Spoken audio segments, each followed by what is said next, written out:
Որպես պատիժ նշանակել ազատազրկում 2 տարի ժամկետով։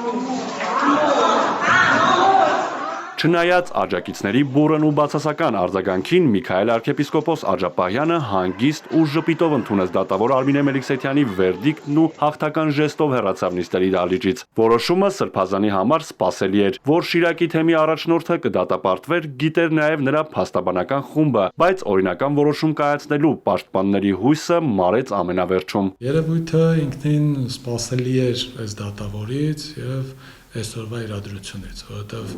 ես մի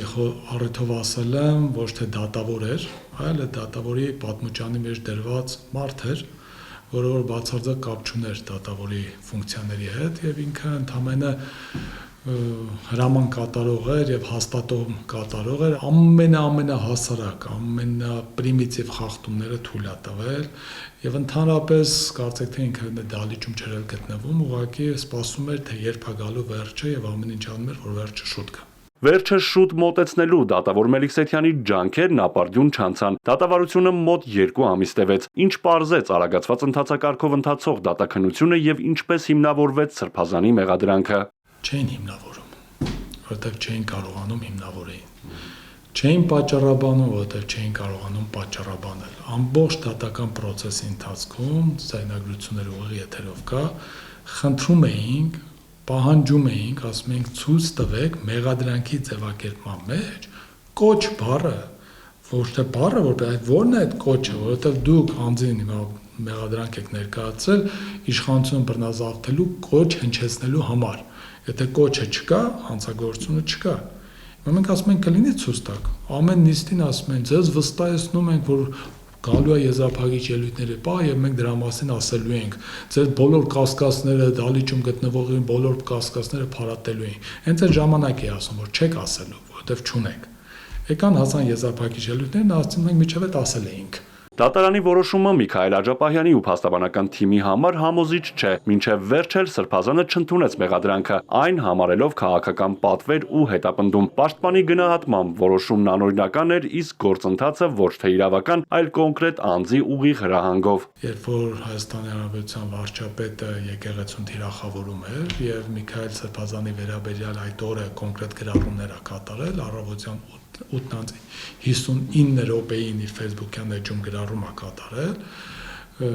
թիրախավորող գրառում, դրանից անմիջապես հետո նույն օրը աշխատանք սկսելուն պես դատախազությունը սկսել է այս process-ը։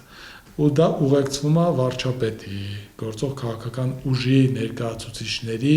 Facebook-յան գրառումներով, որ ինչի է թաքնվում, միևնույն է կալանավորվելու է, միևնույն է ձերբակալելու են։ Այսինքն այս ամեն ինչը բացարձակ կապ չունի իրավաբանության հետ, եւ երբ որ որը մեկ ասում է սա իրավական գործընթաց է, որ նույնիսկ ծիծաղ չի գալիս։ Դատարանի որոշումը ստանալուց հետո պաշտպանական թիմը վերադասատյաններում վերաքննիչում ու վճռաբեկում կբողոքարկի այն։ Ներպետական ատյանները սպառելուց հետո էլ գանգատ կներկայացնեն նաև Եվրադատարան։ Հիմա թե վերաքննիչ ինչ կլինի, ամենայն հավանականությամբ չի լինի այն ինչ որ մենք ակնկալում ենք, բայց սա պետք է անել եւ սա պետք է անել նաև եվրոպական դատարան դիմելու համար։ Մենք հիմա արդեն սկսում ենք նախապատրաստվել կալանքը եվրոպական դատարան ներկայացնելու այդ բան գանգատ ներկայացնելու առումով։ Ազատազրկման որոշումից հետո պաշտպան Սարգսյանը կենտրոն քրեակատարողական հիմնարկում տեսակցել է Սրբազանին, ասում է քաջ գիտակցելով դատաիրավական համակարգի կախյալ վիճակը, Միքայել arczepiskopos-ը ցավով է վերաբերվում արդարադատության վախճանին։ Սրբազանը եզակի անձանցից է, որ ինքը սառումով իրեն